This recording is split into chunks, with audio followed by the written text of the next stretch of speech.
প্রিয় দর্শক, আমন্ত্রণ জানাচ্ছি নিউজ আওয়ার এক্সট্রা অনুষ্ঠানে। আমরা আজকের অনুষ্ঠানে আলোচনা করব যে চট্টগ্রাম বন্দর যেভাবে ডিজিটাল হলো সেই বিষয়টি নিয়ে। আপনারা নিশ্চয়ই লক্ষ্য করেছেন গতকাল মাননীয় প্রধানমন্ত্রী চট্টগ্রাম বন্দর যে নতুন করে তথ্য প্রযুক্তির মাধ্যমে যেভাবে ডিজিটাল করা হয়েছে সেই কার্যক্রমটি উনি আনুষ্ঠানিকভাবে উদ্বোধন করেছেন এবং এটাতে কি লাভ হবে বা আমরা কিভাবে এগিয়ে যাব সেই বিষয়টি নিয়ে আজকে আমরা আলোচনা রেখেছি। যদিও গতকাল অনুষ্ঠানটি উদ্বোধন হয়েছে, আপনারা জানেন যে গতকাল সকলেই এর সঙ্গে সংশ্লিষ্ট যারা আছেন, যারা কাজ করেছেন সকলেই চট্টগ্রাম ছিলেন।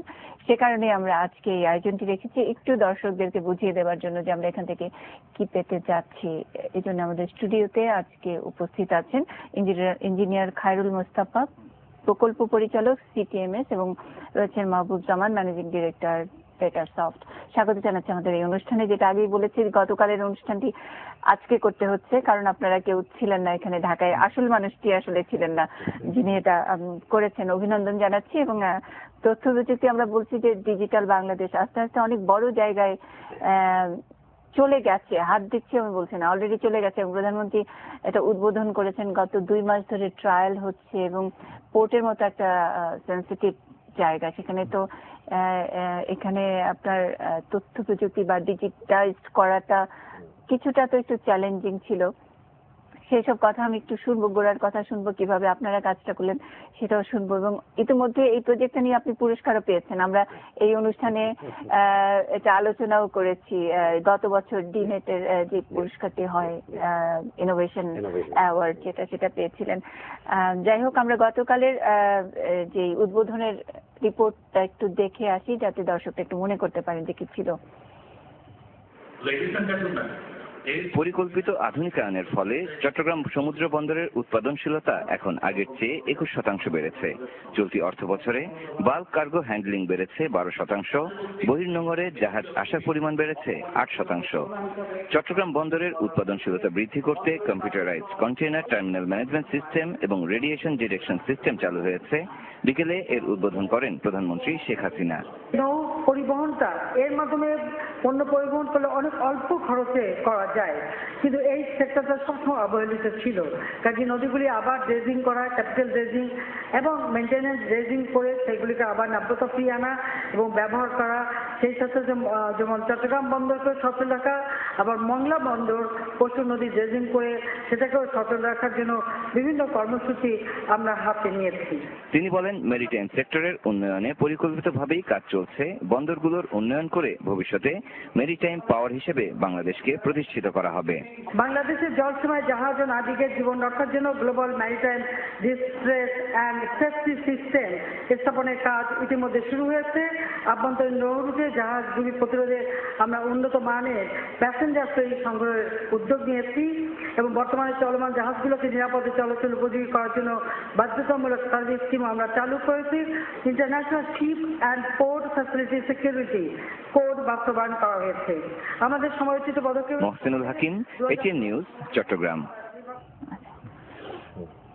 ইঞ্জিনিয়ার খায়রুল মোস্তফা, আপনার কাছ থেকে শুনতে চাই প্রথমে সিটিএমএসটা আসলে কি, এবং সহজ করে যদি আমাদের দর্শকদের জন্য বুঝিয়ে দেন চট্টগ্রাম বন্দরটি তাহলে মানে কতটা আধুনিক হলো এটার কারণে।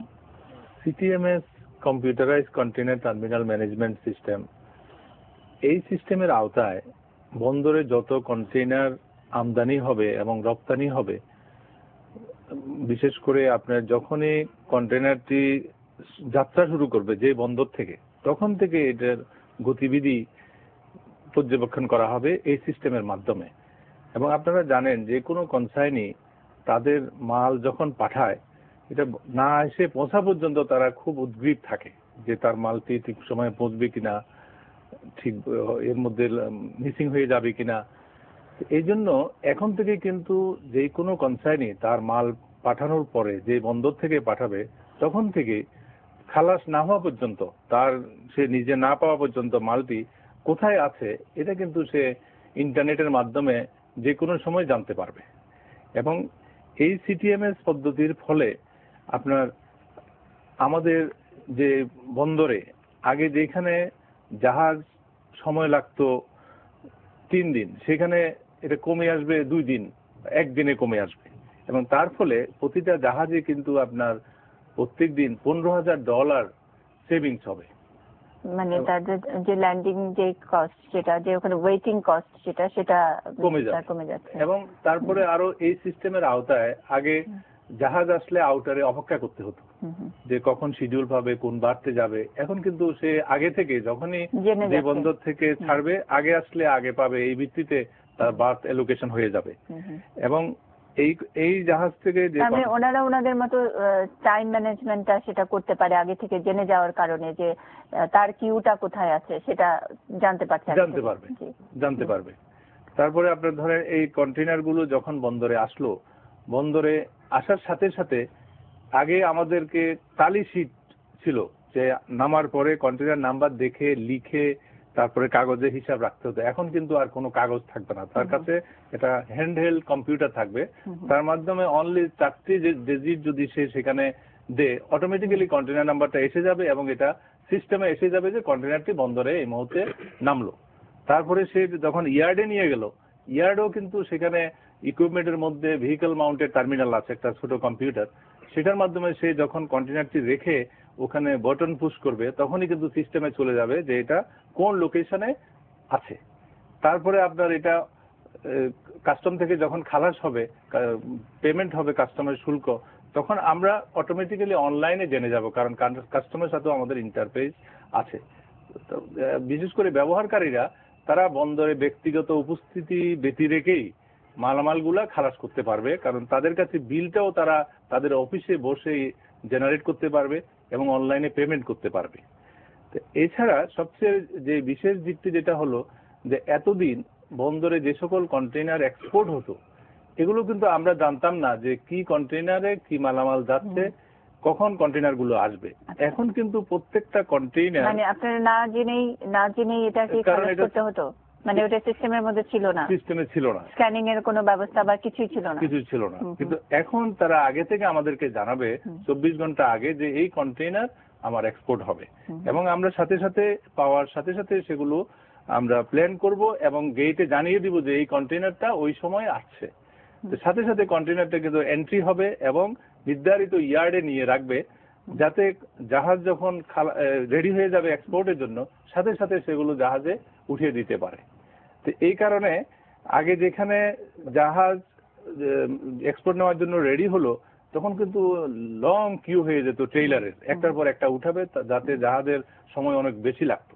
কিন্তু এখন এই সময়টা সেভ হয়ে যাবে, যার কারণে আমাদের যে বন্দরে যে সমস্ত যে কন্টেইনার খালাস, এটা কিন্তু আগে যেখানে 15 দিন লাগতো, এটা এখন 7 দিনের মধ্যে হয়ে যাবে।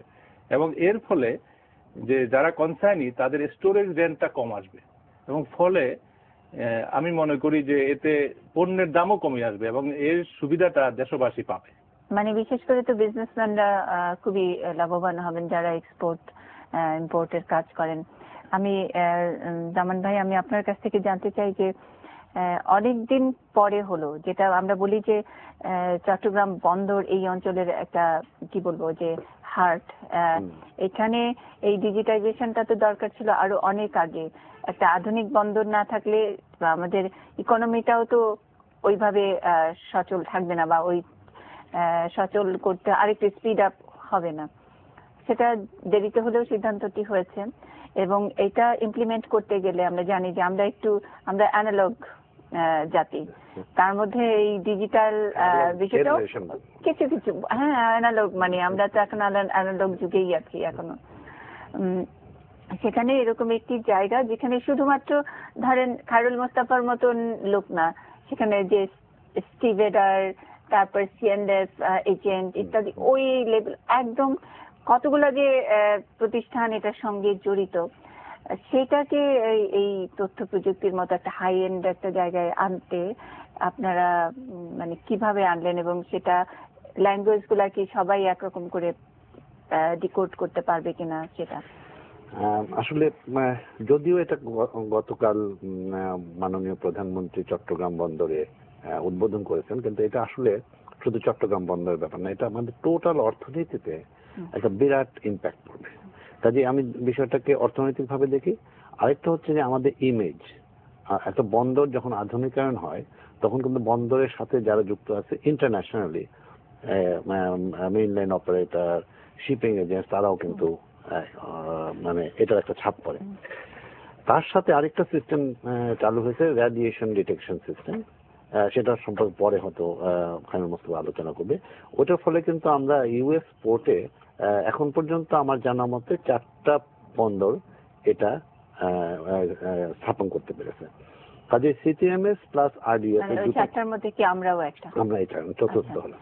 এটা কি কোনো শর্তের মধ্যে ছিল যে এটা মানে আরডিএস করতেই হবে? 2015 সালের মধ্যে যদি আরডিএস না হয় তাহলে ওই বন্দর থেকে আমেরিকাতে কোনো এক্সপোর্ট কন্টেইনার যাবে না। কাজে সেদিক থেকে আমরা কোয়াইট অ্যাহেড, মানে 2011 সালের মধ্যে এটা করতে পারলাম।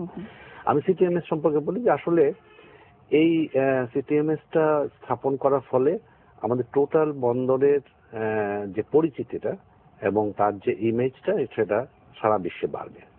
এবং এটা করতে গেলে শুধুমাত্র পোর্টের কয়েকজন প্রকল্প পরিচালক এবং প্রকল্পের কয়েকজন তা কিন্তু না, একদম চেয়ারম্যান থেকে শুরু করে প্রত্যেকে কিন্তু এর সাথে ইনভলভ হবে।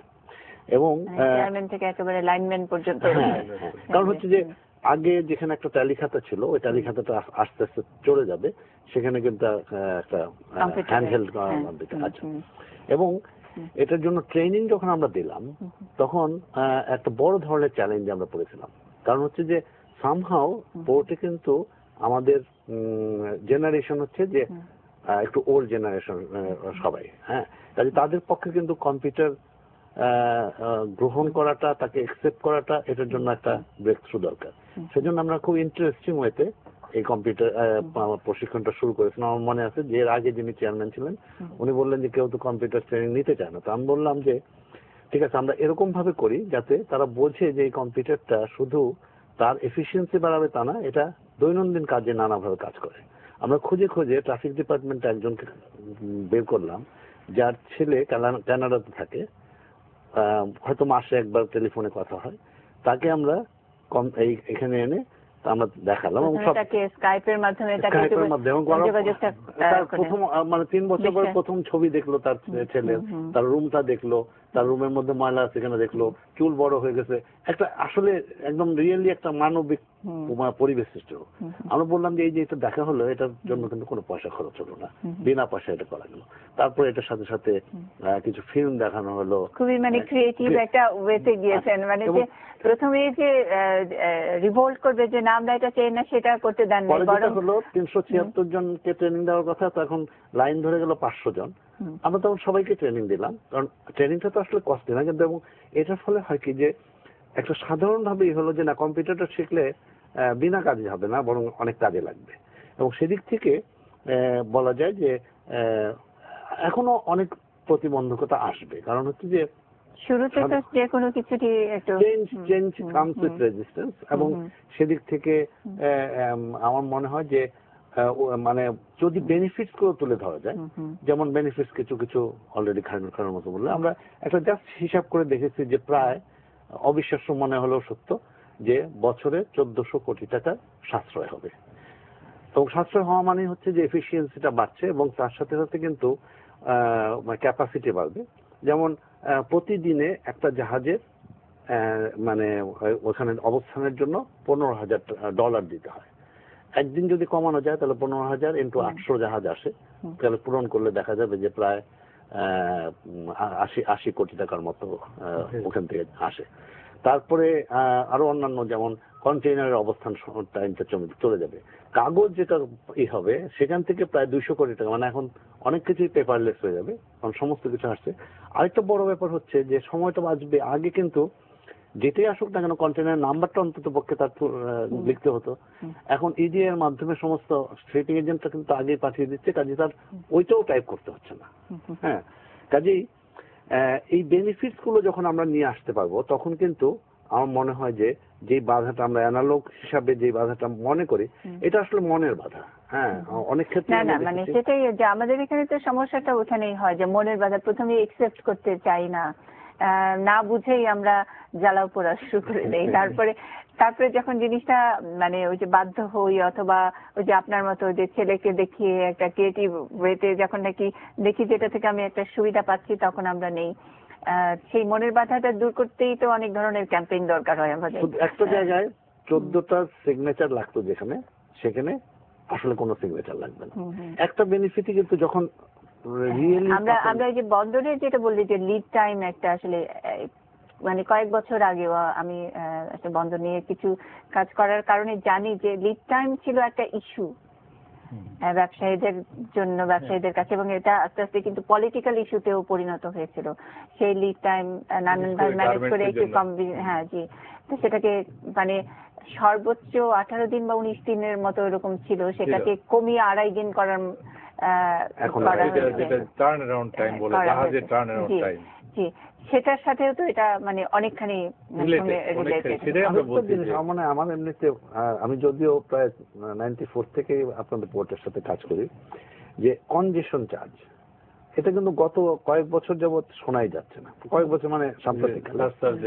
কারণটা হচ্ছে যে কনজেশন হতো কারণ যেহেতু পোর্টের এইগুলো এই মানে কোন জায়গায় হোয়ার ইজ মাই বক্স এই জিনিসটা জানলেই কিন্তু ওই বক্সটাকে অন্য জায়গায় কোথায় সরানো হবে, কোথায় যাচ্ছে সেটা হবে। সাম্প্রতিককালে কতগুলো অফ ডক্স তৈরি হয়েছে ইন্টারনাল কন্টেইনার ডিপো চিটাগাংয়ের আশেপাশে, কাজে সেখানে চলে যাচ্ছে, সেটার কারণে একটা। কিন্তু ওইটা পাঠানোর জন্য যে পরিকল্পনাটা এতদিন পর্যন্ত কিন্তু এটা ম্যানুয়ালি করতো, তাতেই কিন্তু কনজেশনটা কমে গিয়েছিল। এবং কনজেশন সারচার্জ দিতে দিতে আমাদের এক্সপোর্টাররা কিন্তু মানে হয়ে গেছিল। এখন কিন্তু ওই কনজেশন কমে গেছে। এবং মানে ইন্টারেস্টিংলি এই স্পেসের মধ্যে, যে স্পেসে এখন আমরা 1 মিলিয়ন টিউজ করি, এই স্পেসের মধ্যে 2 মিলিয়ন টিউজ হয়তো হ্যান্ডেল করা যাবে। মানে ধারণ ক্ষমতাটাই তার মানে যা জায়গা যাচ্ছিল তাই আছে, সিস্টেমের কারণে এটা ফ্রিকোয়েন্সি বাড়ছে, যেটাকে 15 দিন বসে থাকতে হতো সেটা 7 দিনেই খালাস হয়ে যাচ্ছে। সুতরাং আমরা নতুন বিষয় হলো যে এতদিন তো আমাদের কম্পিউটারাইজ সিস্টেম ছিল না। আমরা যখন ইয়ার্ডে কন্টেইনার গুলো রাখতাম, আমাদের পোর্টেও কিন্তু আপনার আধুনিক ইকুইপমেন্ট গুলো আছে, যেটা সিঙ্গাপুর পোর্টে আছে, আমাদের কাছেও আছে। আর আপনি সম্প্রতি শুনেছেন যে 63টা পোর্টের মধ্যে চিটাগং পোর্ট ফার্স্ট হয়েছে, 1 নম্বর পোর্ট ডিক্লেয়ার করেছে, যে কারণ এটার যে সুযোগ সুবিধা, তার যে ইউটিলাইজেশন, এটার জন্য ওদের অনেক বেশি সুযোগ সুবিধা থাকলেও আমাদের ইউটিলাইজেশন উইথ আওয়ার লেবার, মানে লেবাররা অত শিক্ষিত নয়, তারপরেও যে এত প্রোডাক্টিভিটি, যে 1.5 মিলিয়ন কন্টেইনার আমরা করেছি, 4 কোটি টনের উপরে কার্গো আমরা হ্যান্ডলিং করেছি। এটার কারণে আমাদেরকে প্রথম পোর্ট বলেছে। তো এর কারণ হলো যে আপনার এখানে যে আপনি প্রথমে এই সিটিএমএস যেটা আমরা করতেছি কম্পিউটারাইজ সিস্টেম, এর আগে আপনি চিন্তা করেন যে 15 লক্ষ কন্টেইনার এই বন্দরে আসতো, ম্যানুয়ালি সবগুলো আপনার রাখা হতো, এটা ওই হাতে লিখে বা কোনোভাবে বিচ্ছিন্নভাবে কম্পিউটারে দিয়ে টাইপ করে রাখা হতো। তো এতে হতো কি যে আমাদের যে ইকুইপমেন্ট গুলো, যে রাবার টায়ার গেন্ট্রি ক্রেন বলি, সেই কন্টেইনার গুলো ইকুইপমেন্ট গুলো 5 হাই এবং 6 রো করে কন্টেইনার রাখতে পারে, এর মধ্যখানে কোনো গ্যাপ রাখতে হয় না। কিন্তু আমরা করতাম কি এতদিন, যে একটা রো রেখে আর একটা রো খালি রাখতাম, যাতে হয়তো যেখানে 6 রো রাখার কথা সেখানে 3 রো রাখতাম, যাতে একটা লোক যেতে পারে, গিয়ে কন্টেইনার নাম্বারটা দেখে আইডেন্টিফাই করতে পারে যে এই কন্টেইনারটা এই জায়গায়। কিন্তু এখন যেহেতু আমরা কন্টেইনার গুলোকে 6 রোয়ে রাখতে পারতেছি, যেহেতু কন্টেইনার ওখানে ফিজিক্যালি আইডেন্টিফাই করার প্রয়োজন নাই, কম্পিউটার এই ট্র্যাকিং করছে যে এটা এই স্লটে আছে। তো কাজে এখন আমরা কিন্তু ক্যাপাসিটি আমরা বলবো যে ডাবল হয়ে যাচ্ছে। তবুও আমরা বলতেছি যে একটু রেখে যে 50% ক্যাপাসিটি বেড়ে যাবে, প্লাস এফিসিয়েন্সিও কিন্তু এটার কারণে 50% বেড়ে যাবে। তো এটার এই প্রকল্পের আরেকটা বিশেষ দিক হলো, আমরা কিন্তু এই প্রকল্পের জন্য পৃথকভাবে কোনো লোক নিয়োগ করিনি। আমাদের যে লোকজন আছে তাদেরকে আমরা প্রশিক্ষিত করে এই কাজে ব্যবহার করছি, এবং এর ফলে যে আমাদের বন্দরে যে লোকজন আছে তাদের কেউ অ্যাক্সেস হচ্ছে না, অটোমেশনের কারণে সবাই কিন্তু এখানে এমপ্লয়েড হচ্ছে। তারপরে আপনি দেখেন যে এই যে ট্রেলার অপারেটর, যেটা হয়তো আমাদের বার্থ অপারেটররা ট্রেলার অপারেটর আনে, তাদের এডুকেশন লেভেল হয়তো নাই বলা যায়, অনেকে হয়তো লুঙ্গি পরেও হয়তো করে, কিন্তু সে কিন্তু তাকে আমরা প্রশিক্ষণ ট্রেনিং দিয়েছি, যার ফলে সে একটা কম্পিউটার হ্যান্ডলিং করতে পারছে। আপনি গেলে দেখবেন যে সে কম্পিউটার হ্যান্ডলিং করছে। এটা কিন্তু একটা বিশেষ দিক যে তাদেরকে এইভাবে প্রশিক্ষিত করা হয়েছে। এবং আমরা শুধু আমাদের বন্দরের লোককে প্রশিক্ষণ দিই নাই, আমরা বাইরে যারা আছে শিপিং এজেন্টের লোককে প্রশিক্ষণ দিয়েছি, সিএনএফ এজেন্টের লোককে প্রশিক্ষণ দিয়েছি, অফ ডকের লোকের প্রশিক্ষণ দিয়েছি, ট্রেলার অপারেটরদের প্রশিক্ষণ দিয়েছি। এবং তাদের আরো বিশেষ দিক হলো যে আমরা যত ট্রাক ট্রেলার বন্দরে প্রবেশ করবে সবাইয়ের কিন্তু রেজিস্ট্রেশন করেছি আমরা। ওই ইভেন তার যে ড্রাইভার এবং হেল্পার তাকেও আমরা আইডেন্টিফাই প্রক্সিমিটি কার্ড দিয়েছি। সে যখন বন্দরের গেটে আসবে, কার্ডটা প্রডিউস করবে, তখনই কম্পিউটারে কিন্তু তার ডিটেলস এসে যাবে, যে সে তার ডিটেলস এবং তার ইকুইপমেন্টের ডিটেলস এটা দিয়ে বুঝতে পারবে যে এটা অথরাইজড কিনা। আচ্ছা, আমি একটু জামান ভাই আপনার কাছে জানতে চাই যে ইঞ্জিনিয়ার খায়রুল মুস্তাফা উনি বললেন যে এখন র্যাঙ্কিং এ প্রথম অ্যাজ পার পারফরমেন্স বা চিটাগাং পোর্ট প্রথম অবস্থানে আছেন নাকি? প্রথম 63টা বন্দরের মধ্যে এটা একটা স্টাডিতে আছে এবং সেটাকে আরো পারফরমেন্স আরো 50% উনি রেখেই বলছেন আরো পারফরমেন্স পারবে। এখানে তো কিছু ঝুঁকিও আছে, এই ডিজিটাইজেশনের ঝুঁকিটাও তো যথেষ্টই আছে। ব্যাকআপটা আসলে কি এটার? আসলে একটা আপনি বলছেন যে পেপারলেস, আপনি বলছেন যে একজন সাধারণ কর্মী ওখানকার, উনি যিনি লুঙ্গি পরে ওখানে কাজ করেন, তার হাতে আপনি একটা হ্যান্ডহেল্ড কম্পিউটার দিচ্ছেন। এটা তো ব্যাটারি নির্ভর অথবা এটাতে পাওয়ার কনজাম্পশনের ব্যাপার আছে। আর আরেকটা জিনিস হলো যে কোনো এটা ডকুমেন্ট, এটা একটা সেন্সিটিভ বিষয়, একবার আউট হলো তো নাই, সেগুলার কি ব্যবস্থা আছে? এটা আসলে এটার সলিউশনটা যেটা এসছে সেটা হচ্ছে আমেরিকার একটা কোম্পানি ন্যাভিস, ওরা ওয়ার্ল্ডের প্রায় 70 to 75% পোর্ট কিন্তু এদের এই সলিউশনটাই ব্যবহার করে। আমাদের ইন্ডাস্ট্রির জন্য এটা একটা ফ্ল্যাগশিপ প্রজেক্ট এই কারণে যে এই ন্যাভিসের যে সলিউশনটা এটা সিঙ্গাপুর টেকনোলজিস ওরা সিস্টেম ইন্টিগ্রেটর হিসাবে কাজ করেছে, আমরা টেকনোলজি পার্টনার হিসাবে কাজ করেছি। আসলে প্রজেক্টটা কিন্তু গত প্রায় 5 বছর যাবতী নানা প্রসেসের মধ্যে দিয়ে আসলে আমরা এখন ইমপ্লিমেন্টেশনের পিরিয়ডটা নিয়েছি 2 বছরের মতো, 1.5 থেকে 2 বছরের মতো। গত 2 মাস যাবত আমরা ট্রায়াল রান করছি। এই সিস্টেম ইটসেলফ এটা তো বিভিন্ন পোর্টে অলরেডি চলে, প্লাস আমরা এখানকার লোকালাইজেশনটা করেছি, কাস্টমাইজেশনটা করেছি এবং security already 3rd level of security পর্যন্ত আছে। প্লাস আমরা ব্যাকআপটা পুরাটাই প্রতিদিন এটা রেপ্লিকেশন হয়ে ব্যাকআপ থেকে যাচ্ছে যদি, এবং সেটা 2টা ডিফারেন্ট সিসমিক জোনে আমরা রাখছি, যাতে যদি কোনো কারণে ভূমিকম্পের কারণে কিছু হয় তাহলে যাতে আরেকটা সিসমিক জোনে সেটা থাকে। প্লাস হচ্ছে যে ভার্চুয়াল ব্যাকআপ আছে, প্লাস আমাদের যে ইন্টারনেটের কানেকশন, আমাদের একটা দুর্ভাগ্য যদি সাবমেরিন কেবল কাটা যায় তাহলে আমাদের কিছু করার নাই, কিন্তু এই সাবমেরিন কেবল থেকে মানে কোনো কারণে যদি কাটা যায় মানে তো কখন, মানে আমাদের তো এটা যখন তখনই হয়, তো সেটা কিন্তু তাতে আমাদের ডাউন টাইম হবে হচ্ছে সাথে সাথে, কিন্তু যখন যে মুহূর্তে কাটা যাবে সে পর্যন্ত কিন্তু আমাদের ব্যাকআপ 2 জায়গায় ব্যাকআপ থাকবে। তখন তারপরে এটাকে যাতে ওইটা হয় সেজন্য একটা ভিসেট কানেকশন দিয়ে এটাকে চালু করা, তাই যে ডাউন টাইমটা খুব মানে হবে না। তবে আমরা আশা করি যে হয়তো আরেকটা সাবমেরিন কেবল বা টেরেস্ট্রিয়াল কেবল হতে হয়ে যাবে। আর প্লাস হচ্ছে যে ডকুমেন্টের সিকিউরিটি, আমরা কিন্তু এটা আমাদের একটা প্রপোজাল ছিল যে এটা পাবলিক প্রাইভেট পার্টনারশিপ করা যায় কিনা, এবং আমরা মনে করি যে এটা সাস্টেনেবিলিটির জন্য হয়তো ইন লং রান এটাকে পাবলিক প্রাইভেট পার্টনারশিপে যেতে পারলে এবং সেটা যদি একটা সফটওয়্যার এজ এ সার্ভিস এই মডেলে যাওয়া যায় তাহলে সাস্টেনেবল হবে। কিন্তু কোনোভাবেই যাতে অথরিটি কোশ্চেন না হয়, অর্থাৎ চিটাগাং পোর্টের কাজ চিটাগাং পোর্টই করবে, প্রাইভেট যে কোম্পানিরা কাজ করবে তারা হচ্ছে ফ্যাসিলিটেট করবে এবং সিকিউরিটিটা এনশিওর করবে, বিজনেসটাকে এনশিওর করবে। বিজনেসের প্রসেসটা কিন্তু চিটাগাং পোর্ট অথরিটি করবে, যেটা বলা যায় যে কাস্টম হাউসের সাথে এটা কিন্তু একটা সম্পর্ক আছে।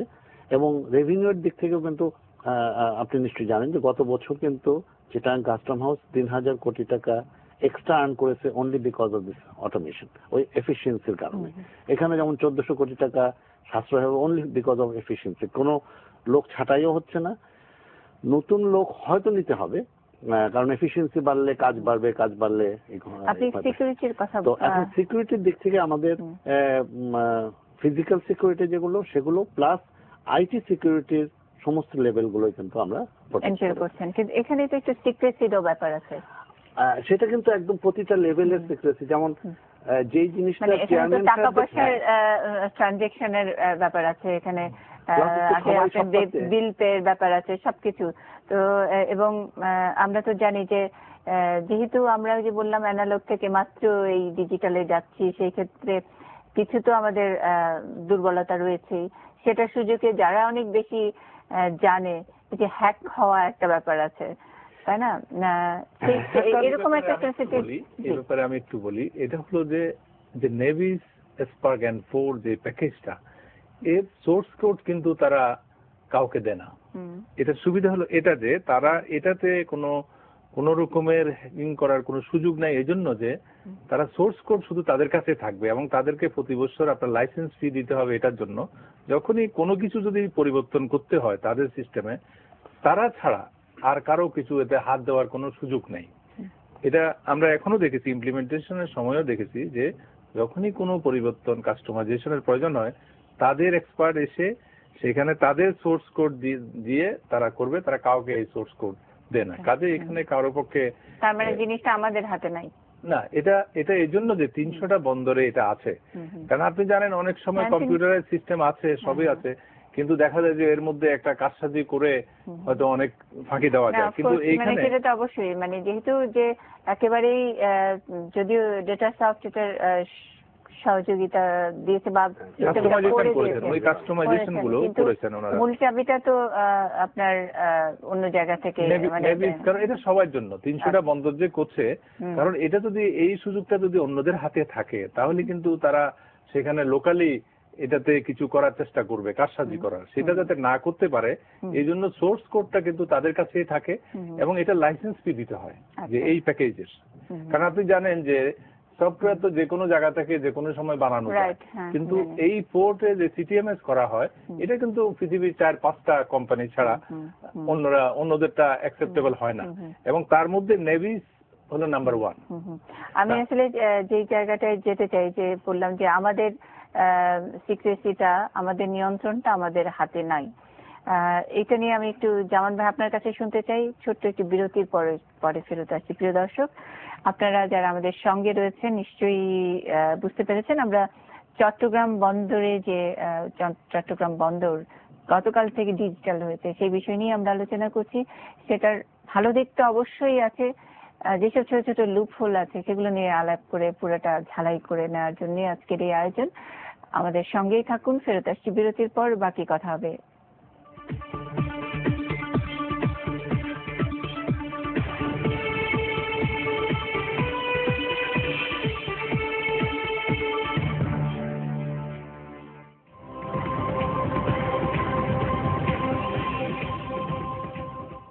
বিশ্বজুড়ে শিশু বিশেষ